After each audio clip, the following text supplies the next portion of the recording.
This outbreak is very different from other Ebola outbreaks in that, for one thing, it's the largest outbreak that we have ever seen of Ebola. It's actually bigger in terms of numbers of cases and deaths. It's bigger than all of the previous Ebola outbreaks combined. Well, we've had multiple episodes of Ebola which have typically occurred in rural areas and have quickly been contained. One clear difference is that this is in urban areas.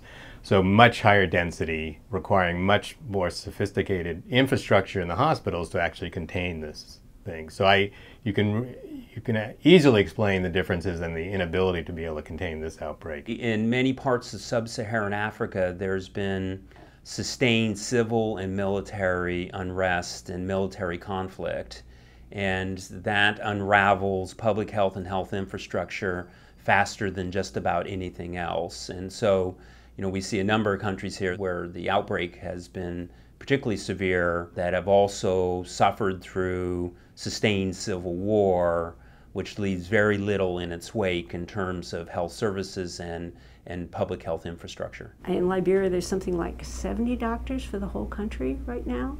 So your access to care is extraordinarily low. As the outbreak got out of control, as the hospitals weren't able to really help in these cases, there got to be a lack of trust. And, to some people that going to the hospital meant, their deathbed. What we're seeing in the exposed countries, particularly Liberia and Sierra Leone, is that there's a lot of distrust between the public and the government.